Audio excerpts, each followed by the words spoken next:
प्रश्नावली 6.2 का question number दूसरा इसमें दिया हुआ है। किसी त्रिभुज पी क्यू आर की भुजाओं पी क्यू और पी आर पर क्रमशः बिंदु ई और एफ स्थित है। निम्नलिखित में से प्रत्येक स्थिति के लिए बताइए कि क्या ई एफ समांतर क्यू आर है।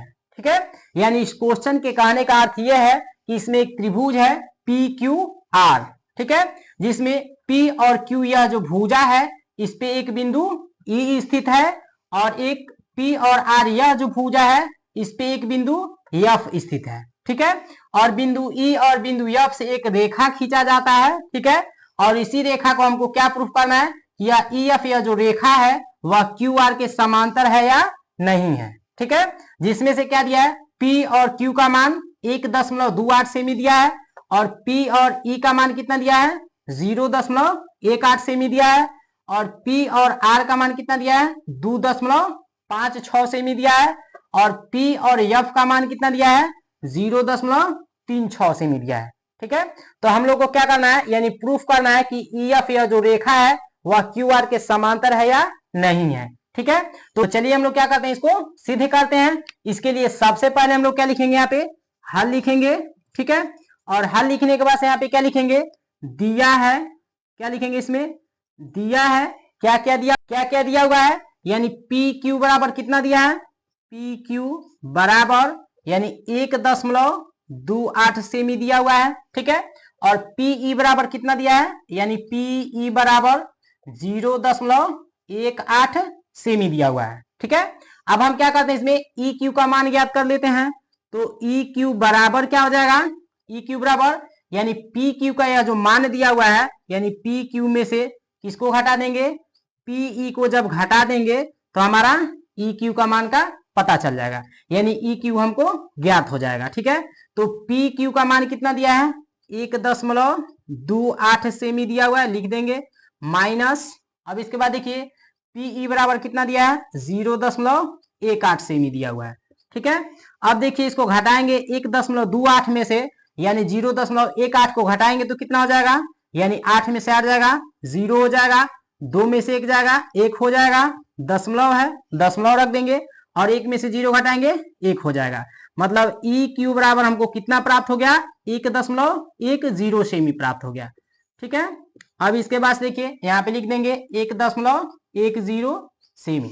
क्लियर, इसके बाद क्या दिया है, पी आर बराबर यानी पी आर बराबर कितना दिया है 2.56 सेमी दिया है, यानी 2.56 सेमी दिया है पी आर बराबर। ठीक है, और पी एफ बराबर कितना दिया है, यानी पी एफ बराबर कितना दिया है, यानी पी एफ बराबर 0.36 सेमी दिया हुआ है। ठीक है, अब इसके बाद हम क्या ज्ञात करेंगे, यानी एफ आर का मान ज्ञात करेंगे।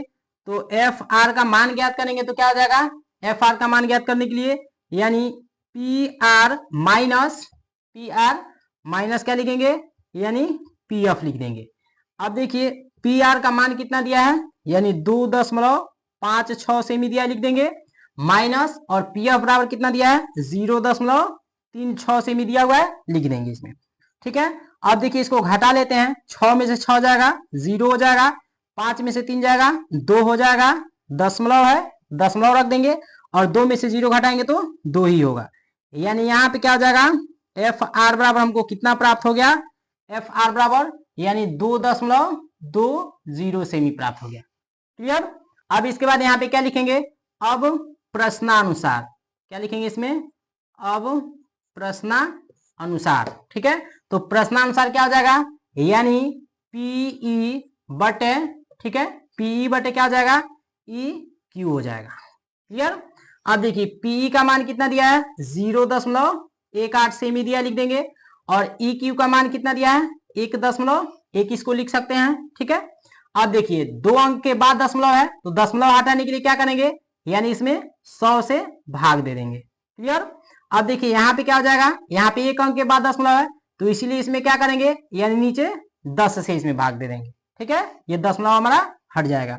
अब इसके बाद से देखिए क्या होगा, यानी 18/100 गुणे और यह 10 ऊपर हो जाएगा और 11 यहाँ पे लिख देंगे, यानी 10/11 ये हो जाएगा।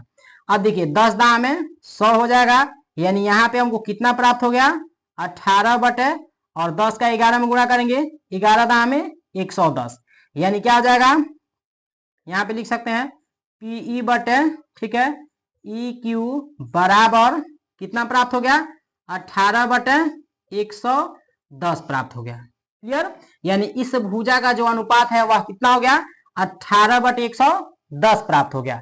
अब हमको इस भुजा का अनुपात निकालना है कि इस भुजा का अनुपात कितना आ रहा है, ठीक है, तो यहाँ पे इसको निकाल लेते हैं। तो क्या हो जाएगा, यानी पी एफ बटे, ठीक है, पी एफ बटे क्या हो जाएगा, एफ आर हो जाएगा। ठीक है, अब देखिए पी एफ बराबर कितना दिया है, 0.36 सेमी दिया हुआ लिख देंगे, और एफ आर का मान कितना दिया है, 2.20 सेमी दिया है, इसको 2.2 लिख सकते हैं। क्लियर, अब इसमें देखिए, यानी यहाँ पे 2 अंक के बाद दशमलव है, तो दशमलव को हटाने के लिए क्या करेंगे इसमें, यानी 100 से भाग दे देंगे। ठीक है, अब यहाँ पे क्या हो जाएगा, यहाँ पे यानी 1 अंक के बाद दशमलव है, तो इस दशमलव को हटाने के लिए नीचे इसमें 10 से भाग दे देंगे। ठीक है, अब यहाँ पे क्या हो जाएगा, यानी 36 बटे 100 गुणे क्या हो जाएगा, 10 बटे 22 हो जाएगा। ठीक है, अब देखिए 10 से 100 कट जाएगा 10 बार में, और यह कितना हो जाएगा, 11 दूनी 22, और यह 18 दूनी 36 हो जाएगा, यानी कितना हो जाएगा, 18 बटे और 10 गुणे क्या हो जाएगा, 11 हो जाएगा, मतलब 18 बटे कितना हो जाएगा, 11 दाम 110 हो जाएगा। यानी यहाँ पे क्या हमको प्राप्त हो गया, पी एफ बटे, ठीक है, यानी पी एफ बटे एफ आर बराबर भी हमको कितना प्राप्त हो गया, 18 बटे 110 प्राप्त हो गया। अब देखिए यहाँ पे, यानी इस भुजा का अनुपात बराबर है इस भुजा के अनुपात के, मतलब पीई बटे ई क्यू बराबर है किसके, पी एफ बटे एफ आर के। यानी यहाँ पे लिख सकते हैं चूंकि क्या, पी एफ, ठीक है, बटे एफ आर बराबर है किसके बराबर है, पीई, ठीक है, पीई बटे ई क्यू के बराबर है, इसलिए यह जो ई एफ जो रेखा होगा, ठीक है, ई एफ जो रेखा होगा, तो यहाँ पे क्या लिखेंगे, चूंकि पी एफ बटे एफ आर बराबर है किसके, यानी पीई बटे ई क्यू के बराबर है, मतलब इस भुजा का अनुपात इस भुजा के अनुपात के क्या है, बराबर है, इसलिए ई एफ यह जो रेखा होगा वह क्यू आर के क्या होगा, समांतर होगा। तो इसीलिए क्या लिखेंगे, इसलिए ई एफ रेखा, ठीक है, ई एफ रेखा, यानी ई एफ रेखा क्या है, क्यू आर के समांतर है। क्या लिखेंगे इसमें, समांतर है, और यही क्या हो जाएगा, हमारा आंसर हो जाएगा। क्लियर।